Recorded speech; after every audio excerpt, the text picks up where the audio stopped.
Thank you for visiting our channel. Please like, share and subscribe for more exciting food videos. In this part, we'll finish the paella with fresh toppings, lemon, and a final touch of parsley for a vibrant finish. Picture a wide pan in the center of the table, rice glowing golden, shrimp and mussels tucked into the top, curls of steam carrying the smell of garlic and the sea. Everyone leans in. Spoons clink. Nobody reaches for their phone. That is the magic of seafood paella. It is a Spanish rice dish cooked in one pan with saffron, broth, and mixed seafood.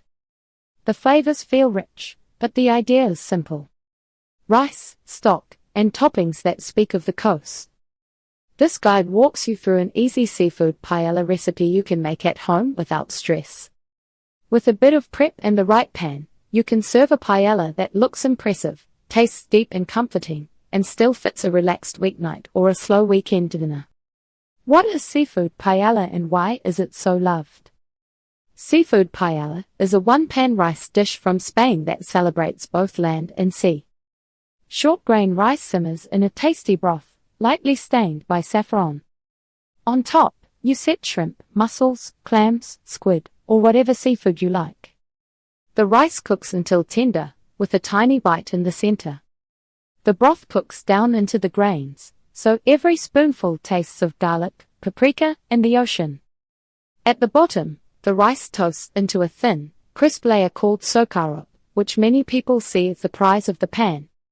People love seafood paella because it feels like a celebration dish without being fussy. You can feed a small crowd from one pan.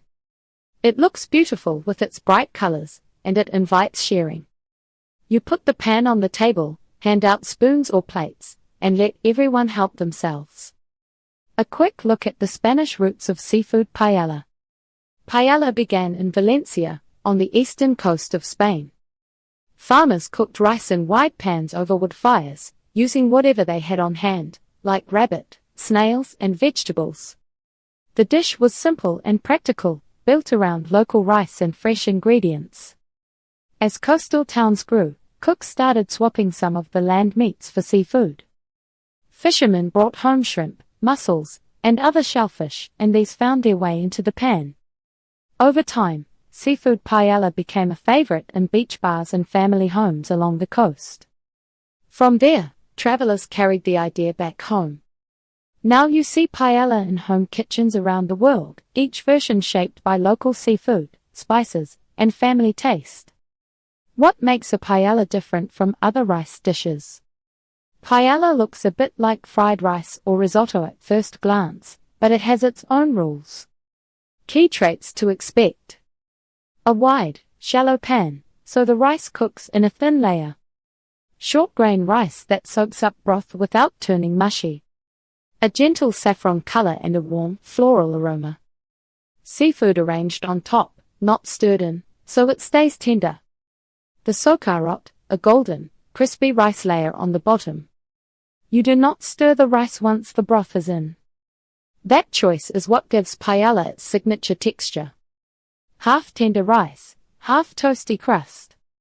Key ingredients for a flavorful seafood paella at home. You do not need rare or expensive ingredients to make good seafood paella. If you focus on solid basics, you can swap a few things and still get great flavor. Choosing the right rice, broth, and saffron. Short-grain rice is the backbone of paella. In Spain, people often use bomba or calispera rice. If you find either, grab it. If not, arborio rice used for risotto works well for home cooks. It absorbs lots of liquid and stays firm. The paella is ready to serve, full of flavor and texture from every ingredient. Thank you for watching. Please remember to like, share and subscribe.